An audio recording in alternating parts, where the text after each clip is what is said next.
Good morning students. बच्चों, आज की वर्चुअल क्लास में मैं आपको संस्कृत पाठ 11 मधुरानी वचनानी का व्याकरण भाग करवाने जा रही हूँ।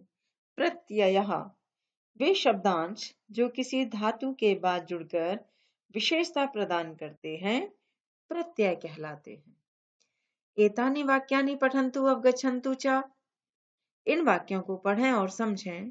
अहम पठित्वा गृहम् आगच्छामि, मैं पढ़कर घर आता हूँ। सा पठितुम विद्यालयं गच्छति, वह पढ़ने के लिए विद्यालय जाता है। वयम क्रीडित्वा आगच्छामः, हम सब खेलकर आते हैं। ते क्रीडितुम गच्छन्ति, वे खेलने के लिए जाते हैं। सा भ्रमत्वा कार्यम करोति, वह घूमकर काम करती है। ताः भ्रमतुम उद्यानम गच्छन्ति, वे सब घूमने के लिए बगीचे में जाती हैं। शिशु दुग्धम पीत्वा क्रीडति, शिशु दूध पीकर खेलता है। सा जलम पातुम इच्छति, वह पानी पीने के लिए इच्छा करती है।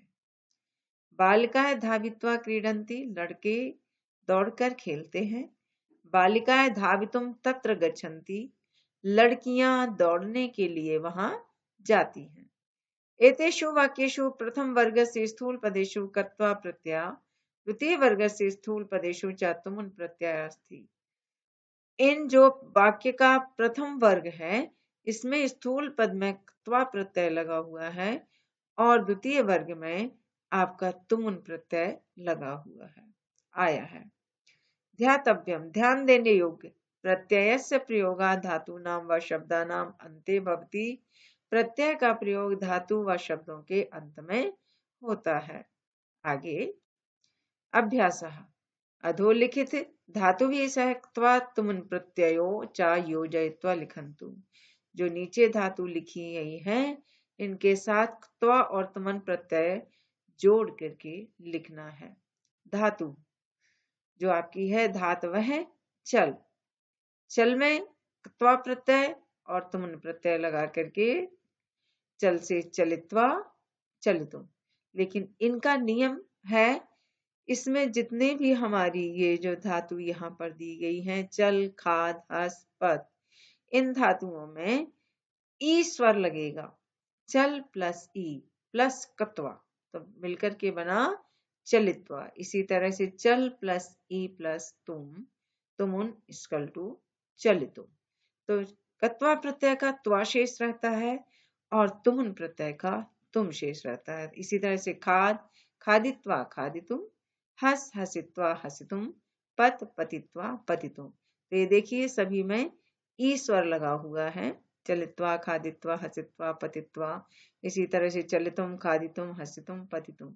लेकिन यहाँ पर देखिए चेंज है, बदला हुआ है। इसमें क्या है कि जो माँ और ना अंत में आता है धातु के में और उनका वर्ग यदि समान नहीं है तो वहां पर ई स्वर नहीं लगेगा और माँ हट जाएगा यहाँ से। इसी तरह से नत्वा गत्वा, लेकिन तुमुन प्रत्यय में क्या होता है कि माँ की जगह त वर्ग का पंचम वर्ण आता है, जैसे नंतुम, तो या स्वर लगा दो या फिर इस तरह से लिख दो। इसी तरह से गंतुम। लेकिन यदि धातु का वर्ग समान है जैसे भ्रम, तो भ्रमितुम, भ्रमित्वा और भ्रमतुम आता है।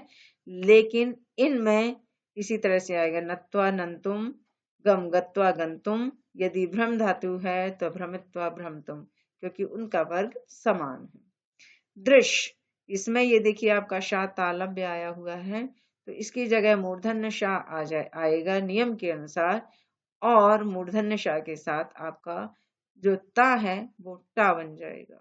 तो दृष्टवा दृष्टुम, भू भूत्वा भवितुम, दा दत्वा दातुम, नी नीत्वा नेतुम। तो बच्चों ये आपको प्रत्यय जोड़ करके आपको ये नए शब्द बनाने हैं।